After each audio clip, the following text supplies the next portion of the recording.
السلام علیکم ورحمۃ اللہ وبرکاتہ۔ الحمدللہ رب العالمین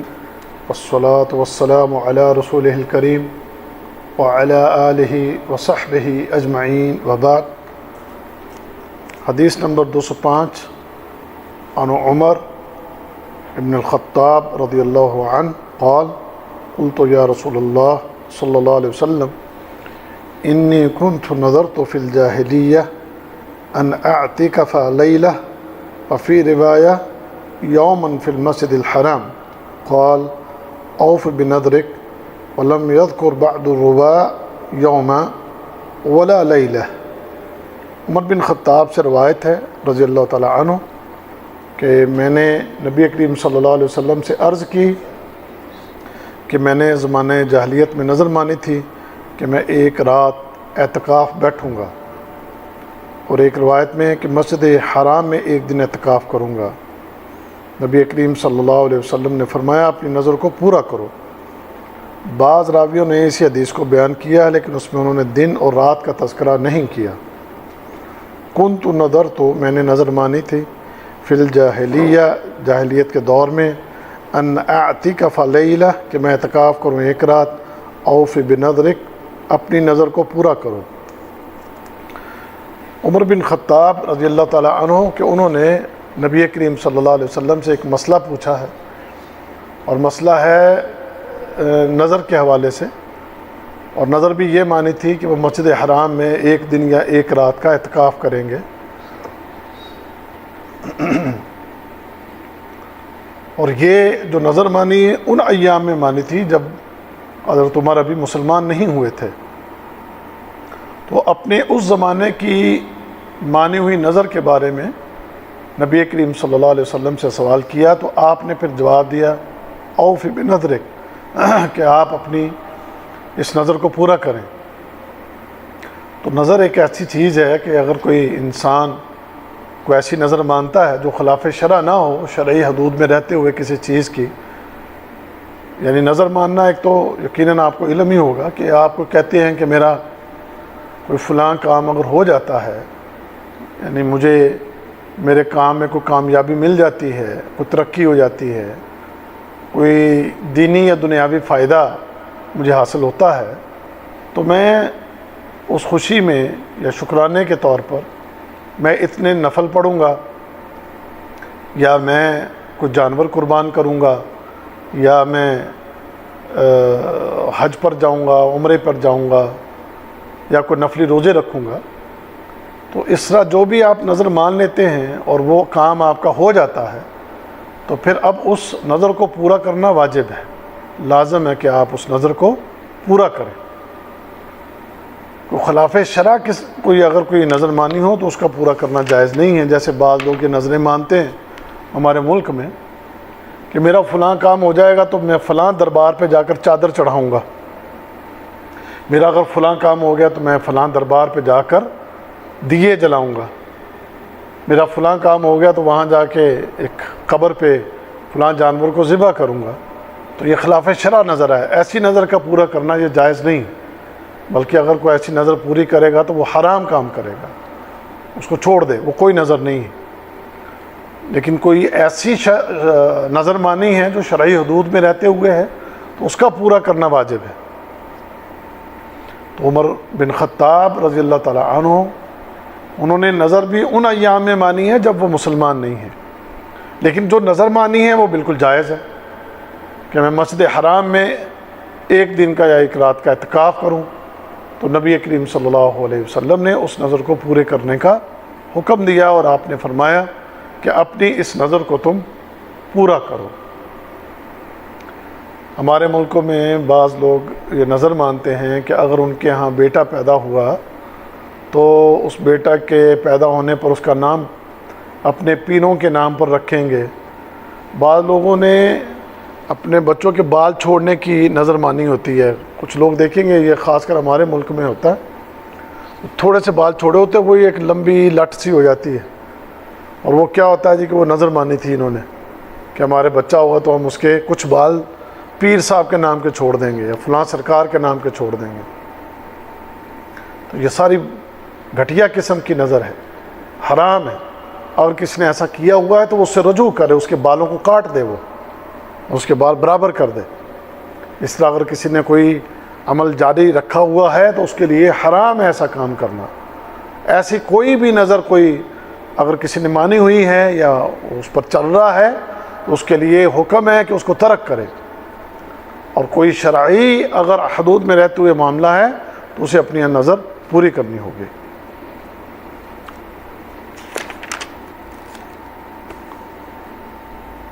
آگے حدیث ہے، حدیث نمبر 206،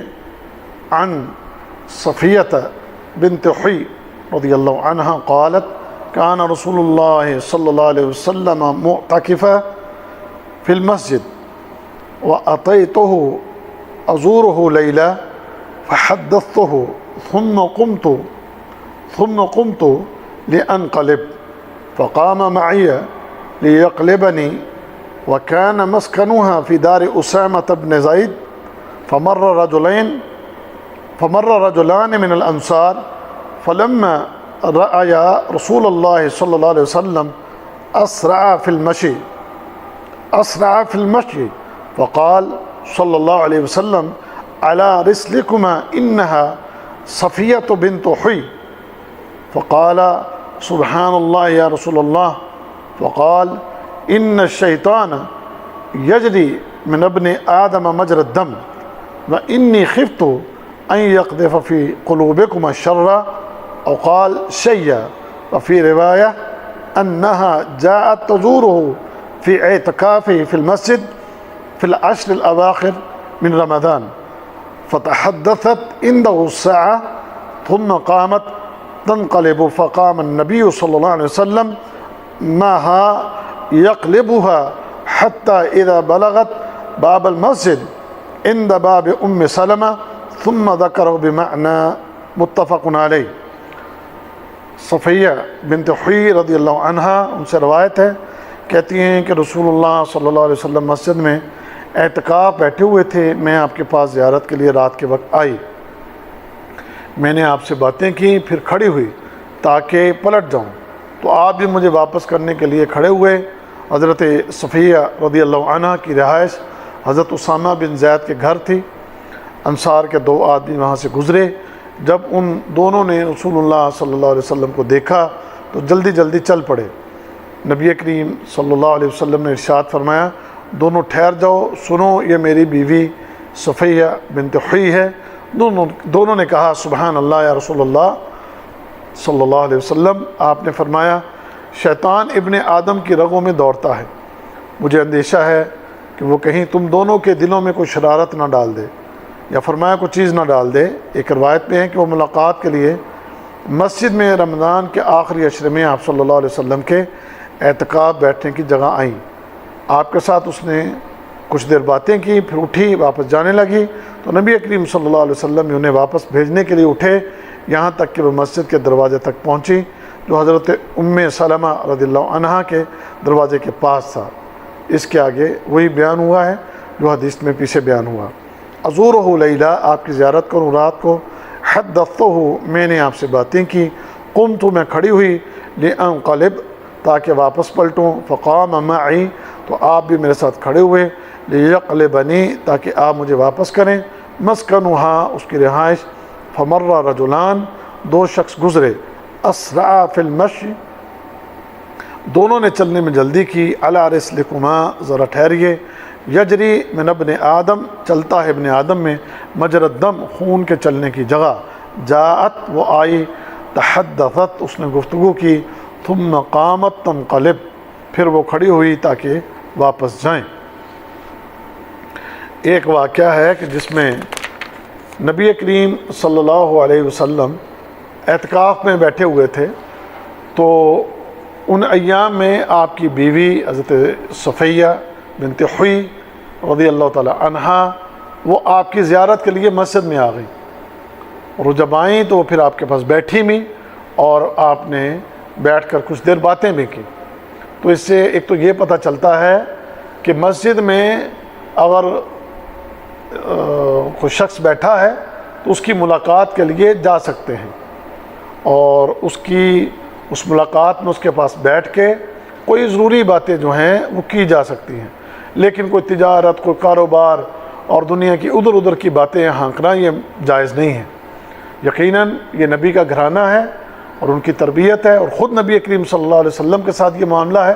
تو اس ملاقات میں یقیناً کوئی باتیں اگر ہوئی ہوں گی تو وہ کوئی بہت ضروری باتیں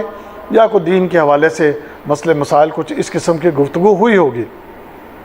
لیکن فضول کسی کے پاس، اعتکاف والے کے پاس جانا اور اس کے وقت کو ضائع کرنا اور فضول باتیں کرنا یہ جائز نہیں ہے۔ ایسے ہی اگر کوئی شخص اعتکاف میں بیٹھا ہے تو اس کی بیوی اگر اپنے خاوند کو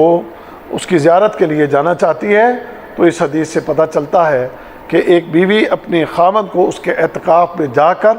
اس کی زیارت کر سکتی ہے، اور کوئی ضروری بات چیت کرنا ہو تو وہ کر سکتی ہے۔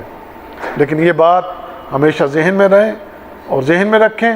کہ فضول ملاقات نہ ہو اور فضول گفتگو نہ ہو۔ اس کے بعد آگے جو معاملہ ہے وہ یہ کہ جب بات چیت ہو گئی تو اس کے بعد وہ گھر سے وہ مسجد سے نکلی ہیں، نکلنے کے لیے اٹھی ہیں تو اللہ کے نبی بھی ساتھ اٹھ گئے تاکہ انہیں دروازے تک چھوڑائیں۔ تو کسی ضرورت کے لیے مسجد سے باہر آنا وہ بھی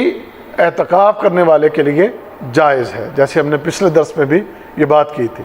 تو اس ضرورت کے تحت کہ آپ حضرت صفیہ رضی اللہ عنہا کو آگے تک گھر کے دروازے تک چھوڑ آئیں تو اللہ کے نبی صلی اللہ علیہ وسلم ان کے ساتھ باہر تک نکلے، تو یہ جائز ہے ایک ضرورت کے تحت۔ پھر اس کے بعد ایک اور مسئلہ اس حدیث میں کہ دو شخص وہاں سے گزرے، چونکہ رات کا اندھیرا تھا اور اس اندھیرے میں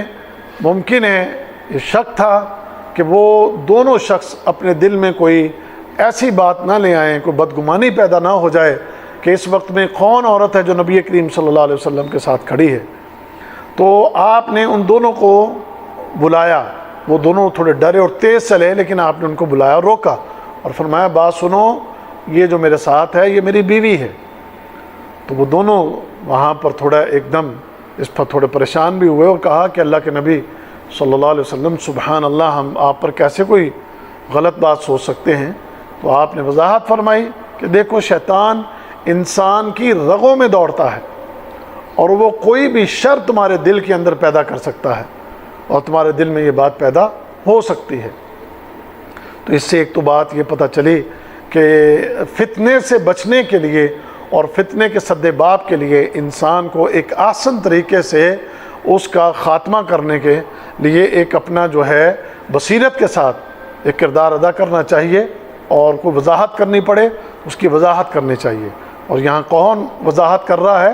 محمد رسول اللہ صلی اللہ علیہ وسلم، کہ جن کے بارے میں کوئی ایسی منفی بات سوچی بھی نہیں جا سکتی، لیکن آپ نے پھر بھی ضروری سمجھا کہ آپ ان لوگوں کو بلائیں اور وضاحت کر دیں تاکہ کوئی شر اور فتنہ پیدا نہ ہو۔ پھر اسی طرح ایک اور جو بات ہے اس حدیث میں بیان ہوئی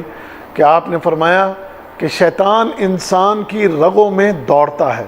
تو اس سے پتہ چلا کہ شیطان کو یہ طاقت اور قوت حاصل ہے کہ وہ انسان کے جسم کے اندر داخل ہو جائے۔ یہ جو ہمارے بعض لوگ کہتے ہیں کہ جی یہ ہم نہیں مانتے اس بات کو کہ کوئی شیطان یا جنات انسان کے جسم میں داخل ہو سکتے ہوں، تو یہ ان کی کم علمی ہے، میں یہ سمجھتا ہوں، اور ان کو اس بات کا اندازہ نہیں ہے، اس لیے وہ لا علمی میں، کم علمی میں اس کا انکار کر دیتے ہیں۔ لیکن یہ ایک سچ ہے اور حقیقت ہے، اور اس حدیث کو بھی سامنے رکھ لیں کہ شیطان اور شیطان کے چیلے اور شیطان کی یہ جنس جو جنات ہیں یہ انسان کے جسم میں بآسانی داخل ہو جاتے ہیں اور داخل ہو کے انسان کی رگوں میں دوڑتے بھی ہیں۔ تو یہ طاقت اور قوت ان کو ملی ہوئی ہے۔ پھر اس کے بعد جو انسان تھوڑا کمزور ہوتا ہے، اس کمزور بندے کے اوپر پھر ان کے وار چل جاتے ہیں، کبھی اس کے دماغ پر بھی قبضہ کر لیتے ہیں، دل پر قبضہ کر لیتے ہیں، پورے جسم پر قبضہ کر لیتے ہیں، اور اس کے جسم کو اپنی مرضی کے ماتحت بھی کر لیتے ہیں۔ تو یہ چیز ان کے اندر ہے، اور انسان اگر تھوڑا طاقت میں ہوتا ہے تو اگر وہ جسم پر قبضہ نہ بھی کر سکیں تو وہ دلوں میں وسوسے ضرور ڈالتے ہیں۔ تو دلوں کے اندر وسوسے ڈالنا اور غلط خیالات پیدا کرنا، اس کی بھی طاقت اور قوت ان کے پاس ہے۔ تو اس حدیث سے یہ بات بھی پتہ چلی، اور نبی کریم صلی اللہ علیہ وسلم نے اسی لیے انہیں ان دونوں صحابہ کو روک کر یہ بات سمجھائی بھی اور یہ وضاحت بھی کر دی کہ میں نے تمہیں یہ بات کیوں کہی ہے، کیونکہ یہ شیطان جو ہے تمہارے دلوں کے اندر وسوسے پیدا کر سکتا ہے، اور ایک شر جو ہے وہ پیدا ہونے کا خطرہ ہے، اور پھر اس کی وجہ سے جو ہے ایک فتنہ لوگوں میں پیدا ہو سکتا ہے۔ آپ جانتے ہیں ایک فتنہ نبی کے گھرانے میں ایک معاملہ ایسا ہوا کہ جو لوگوں کے لیے فتنہ بنا، یعنی حضرت عائشہ صدیقہ رضی اللہ تعالی عنہ کا وہ واقعہ جو واقعہ افک کے نام سے مشہور ہے، اور اس واقعہ میں پورے مدینہ کے اندر جو ہے بڑا منفی پروپیگنڈا ہوا، اور ایک مہینے سے چند دن زیادہ وہ ایک فساد اور فتنہ اور پریشانی کا ماحول مدینہ کے اندر رہا۔ تو اس لیے شیطان انسان کو کسی بھی وقت اس کے دل میں شر ڈال کے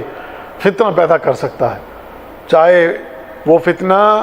بعض اوقات ایسے گھرانے سے متعلق ہو کہ جس گھرانے کے متعلق وہ منفی بات سوچی بھی نہیں جا سکتی، لیکن شیطان اپنا وار بعض اوقات اتنی کامیابی سے کر جاتا ہے کہ ایسے پاکیزہ گھرانوں کے بارے میں بھی لوگ فتنے میں مبتلا ہو جاتے ہیں۔ تو اس لیے نبی کریم صلی اللہ علیہ وسلم نے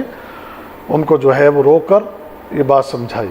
تو یہ حدیث میں بعض اسباق تھے جو آپ کو بتائے۔ آگے نیا موضوع ہے کتاب الحج، اعتکاف کا باب ختم ہوا، اور اب یہ باب جو ہے کتاب الحج، اور اس کا پہلا جو عنوان المواقیت سے مراد کہ ایسی جگہیں کہ جہاں پر ہم احرام باندھتے ہیں اور اسے ہم میقات کہتے ہیں، اس کی جمع المواقیت۔ اب میقات کتنے ہیں؟ میقات جو ہیں وہ 5 ہیں، اور ان 5 میقات کی تفصیل جو ہے آگے ہم اب حدیثوں میں پڑھیں گے۔ عن عبداللہ ابن عباس رضی اللہ عنہما ان رسول اللہ صلی اللہ علیہ وسلم وقت لأہل المدینہ ذی الحلیفہ ولأہل الشام الجحفہ ولأہل نجد قرن المنازل ولأہل الیمن یلملم وقال ہن لہن ولمن اتی علیہن من غیر اہلہن ممن اراد الحج او العمرہ ومن كان دون ذلك فمن حيث انشأ حتى اہل مکہ من مکہ متفق علیہ۔ عبداللہ بن عباس رضی اللہ عنہما سے روایت ہے، رسول اللہ صلی اللہ علیہ وسلم نے اہل مدینہ کے لیے ذو الحلیفہ اور اہل شام کے لیے جحفہ اور اہل نجد کے لیے قرن المنازل اور اہل یمن کے لیے یلملم میقات مقرر کیے، اور فرمایا یہ میقات ان کے لیے ہیں جو یہاں کے باشندے ہوں اور جو یہاں پر باہر سے آئیں جن کا ارادہ حج اور عمرے کا ہو، اور جو یہاں کے اندرونی مقامات پر رہتے ہوں تو وہ اپنے گھر سے احرام باندھیں، یہاں تک کہ مکہ کے باشندے مکہ سے احرام باندھیں۔ وقت میقات مقرر کیا، ہن لہن یہ ان کے لیے جو یہاں کے باشندے ہوں، ولمن اتی علیہن اور جن کا یہاں سے گزر ہو، من غیر اہلہن یہاں کے باشندے نہ ہوں، ممن اراد الحج او العمرہ جس نے ارادہ کیا ہو حج یا عمرے کا، ومن کان دون ذلک اور جو ہو یہاں کے اندرونی علاقے کے، من حیث انشا یہاں سے سفر کا آغاز کرے یعنی اپنے گھر سے، اہل مکہ مکہ کے باشندے۔ یعنی اگر کوئی بھی اپنے علاقے سے جو میقات سے باہر سے آنے والا، یعنی مکہ کے چاروں طرف جو میقات مقرر کیے گئے ہیں ان چاروں سمتوں سے کوئی بندہ جو میقات کے ساتھ، یہ میقات ہے اور وہ میقات کے باہر یہاں رہتا ہے یا دور دراز رہتے ہیں، ان سب کے لیے وہی جو راستے میں میقات ہے اس جگہ سے وہ اپنا احرام باندھیں گے، حج کرنے والے بھی اور عمرہ کرنے والے بھی، اور یہاں سے احرام باندھ کر وہ آگے داخل ہوں گے۔ اور یہ جو میقات مقرر کیے آپ نے، اس میں آپ نے مدینہ والوں کے لیے فرمایا کہ جو مدینہ سے آنے والے ہیں ان کے لیے ذو الحلیفہ، آپ یہ قصیم والے بھی اگر تو آپ جائیں مدینہ کی طرف سے تو پھر آپ کے لیے بھی ذوالحلیفہ ہے، اور اگر کوئی جاتا ہے طائف کی طرف سے تو ان کے لیے قرن المنازل، جسے آپ طائف کا نام دیتے ہیں، لیکن طائف الگ شہر ہے اور یہ قرن المنازل یہ الگ ہے۔ تو وہاں سے جو ہے اس سیل الکبیر بھی اس کو کہتے ہیں، تو وہاں سے جو ہے احرام باندھا جائے۔ اور اسی طریقے سے وہ لوگ جو یہ ادھر سے رابغ، آپ نے علاقہ سنا ہوگا، رابغ ادھر سے اگر کوئی جاتے ہیں لوگ تو ان کے لیے جو ہے وہ جحفہ، وہ ان لوگوں کے لیے ہے۔ اسی طرح جو ہے یلملم، یہ یمن کے علاقے کی طرف سے آنے والے جو لوگ ہیں یہ ان کے لیے ہے، اور یہ یلملم ان کے لیے بھی ہے جو ہمارے پاکستان سے اور انڈیا سے ان علاقوں سے جو لوگ آتے ہیں، وہ ان کی پروازوں کا جو آنا ہے وہ اسی طرف سے ہوتا ہے، تو ان کے لیے بھی وہی ایک میقات ہے۔ اسی طرح ایک میقات اور ہے جس کا اس میں تذکرہ نہیں ہے، وہ ذات عرق ہے، تو وہ بھی ایک میقات ہے۔ تو یہ 5 میقات ہیں جو مقرر کیے گئے ہیں۔ تو جب بھی کسی نے میقات کے ساتھ، جو میقات کے تھوڑا باہر ہے یا دور ہے، وہ سب جب بھی آئیں گے تو اپنے اپنے میقات سے احرام باندھیں گے اور وہ حج یا عمرہ کرنے کے لیے آ جائیں گے۔ اچھا، وہ لوگ جو میقات کے اندر رہتے ہیں، میقات ہے یہاں سے مثال کے طور پر مدینے کا ہے ذوالحلیفہ، تو وہ تقریباً یہ 450 پونے 500 کلومیٹر دور ہے مدینہ مکہ سے۔ تو اگر کوئی بندہ 100 کلومیٹر اندر رہتا ہے، 200 کلومیٹر اندر رہتا ہے، 300 کلومیٹر اندر رہتا ہے، تو وہ یہ نہیں ہے کہ وہ پیچھے میقات پر آئے اور وہاں سے احرام باندھے، نہیں، وہ ادھر سے ہی احرام باندھ لے اور احرام باندھ کے اپنے گھر سے ہی وہ عمرہ کے لیے یا حج کے لیے روانہ ہو۔ اور اسی طرح وہ لوگ جو مکہ میں رہتے ہیں تو ان کے لیے بھی یہ ہے کہ وہ اپنے مکہ میں ہی اپنے گھر سے ہی وہ احرام باندھیں اور عمرہ کے لیے یا حج کے لیے وہ چلے جائیں۔ تو یہ ان لوگوں کے لیے حکم جو میقات کے اندر رہتے ہیں، انہیں میقات پر جانے کی ضرورت نہیں ہے، ان کا میقات ان کا گھر ہے، وہ وہیں سے احرام باندھیں اور چل لیں۔ لیکن جو میقات سے باہر سے آئیں گے، ان کے راستے میں جو بھی میقات پڑے گا وہ اسی میقات پر احرام باندھیں گے اور وہاں سے احرام باندھ کے وہ اپنے اگلے سفر کے لیے روانہ ہوں گے۔ اسی طرح یہ اس سے ملتی جلتی یہ حدیث آگے بھی ہے، اس کو بھی ساتھ ملا لیں۔ عن عبداللہ ابن عمر رضی اللہ عنہما ان رسول اللہ صلی اللہ علیہ وسلم قال يحل اہل المدینة من ذی الحلیفہ واہل الشام من الجحفہ واہل نجد من قرن المنازل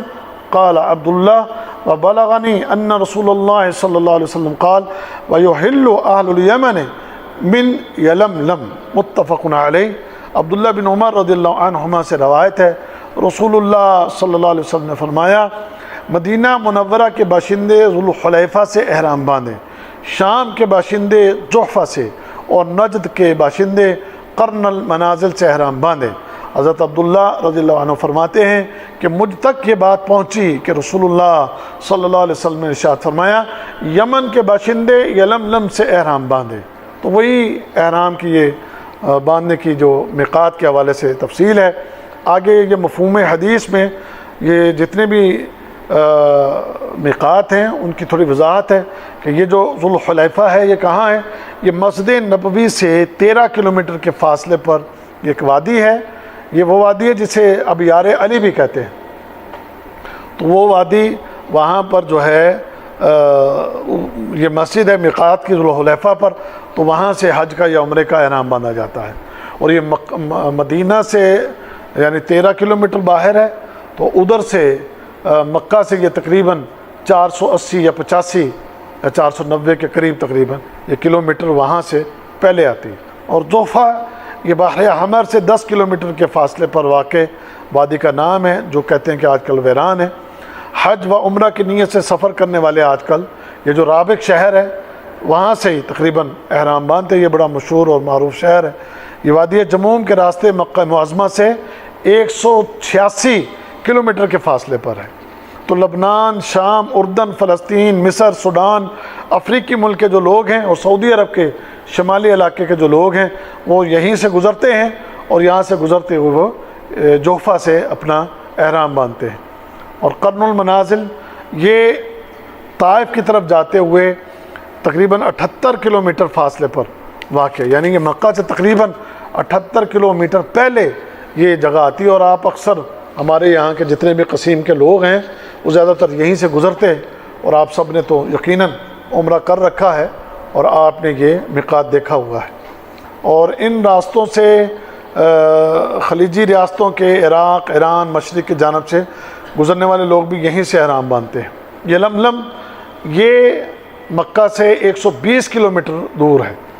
اور اس کے لیے یہ علاقہ یمن کا، انڈونیشیا، ملیشیا، چین، پاکستان، ہندوستان اور ایشیا، جنوب ایشیا کے ملک کے لوگ جو ہیں وہ یہیں سے گزرتے ہیں اور احرام باندھتے ہیں۔ ذات عرق یہ ایک وادی ہے، تو یہ کہتے ہیں کہ آج کا راستہ بند ہے، تو یہ جو ہے قرن المنازل اس کے تقریباً یہ قریب ہی ہے، تو زیادہ تر لوگ اب قرن المنازل یعنی طائف والا جو میقات ہے اسے ہی زیادہ استعمال کرتے ہیں۔ تو یہ وہ میقات ہیں کہ جن کے بارے میں حدیث میں یہ تفصیل ملتی ہے، یہیں سے احرام باندھیں گے اور یہیں سے احرام باندھ کے اندر جا کر عمرہ اور حج کرنا۔ ایک مسئلہ ہمارے کچھ لوگوں کا کہ کچھ لوگوں نے مسجد عائشہ کو جو ہے وہ میقات بنا رکھا ہے، جبکہ مسجد عائشہ وہ کوئی میقات نہیں ہے۔ مسجد عائشہ تو ایک مجبوری کے تحت ایک، اور خاص کر خواتین کے لیے، کہ وہ خواتین کہ جو خواتین باہر سے آئیں اور وہ اپنا عمرہ نہ کر سکیں، ان کا کچھ مسئلہ ایسا تھا جو عورتوں کے ساتھ ہوتا ہے، تو اس وجہ سے وہ جب نہیں کر سکیں تو ان کے لیے جیسے حضرت عائشہ کا معاملہ تھا، تو انہیں اللہ کے نبی صلی اللہ علیہ وسلم نے فرمایا تھا کہ جاؤ کہ تم اس مسجد سے، یعنی اس میں یہ ہوتا ہے کہ حرم کی حدود سے باہر نکلنا ہے، حرم کی حدود سے باہر نکل کے وہاں سے احرام باندھیں اور بعد میں آ کر اپنا عمرہ کر لیں۔ تو یہ ان کے لیے خاص تھا، اور ایسی عورتوں کے لیے اب بھی خاص ہے۔ تو ایسی عورتیں چاہیں تو بعد میں عمرہ کرنا ہو تو وہ وہاں جائیں، حرم کی ضروری نہیں ہے پھر مسجد عائشہ ہی، حرم کے چاروں طرف سے کسی بھی علاقے کی طرف سے باہر نکل جائے، اور حرم کی حد سے جب باہر ہو تو وہاں سے وہ احرام باندھے اور عمرہ کر لیں۔ اسی طرح بعض علماء نے عمرہ کرنے والے اہل مکہ کے لیے بھی یہ شرط رکھی ہے کہ مکہ میں رہنے والے جو لوگ ہیں انہوں نے اگر عمرہ کرنا ہو تو وہ اپنے گھر سے احرام نہ باندھیں، بلکہ وہ بھی حرم کی حد سے باہر جائیں اور وہاں سے احرام باندھیں اور وہ آ کر عمرہ کر لیں۔ لیکن ہمارے بعض لوگ جو مسافر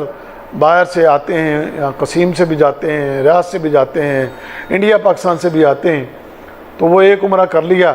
تو 2 دن کے بعد پھر مسجد عائشہ دوڑتے ہیں اور ادھر جا کے احرام باندھتے ہیں، اور وہاں سے آ کر پھر کہتے ہیں جی ہم نے ایک اور عمرہ کر لیا، اور جا کر پھر اپنے ملکوں میں بتاتے ہیں کہ جی میں تو 10 عمرے کر کے آیا ہوں، میں نے 1-2 عمرے نہیں کیے۔ 10 عمرے پھر لوگوں کو سناتے ہیں کہ ہم نے 10 عمرے کیے، ہم نے 12 عمرے کیے، ہم نے 15 عمرے کیے۔ تو یہ سب بس اللہ تعالیٰ معاف فرمائے، انسان کی عبادت تھوڑی ہو،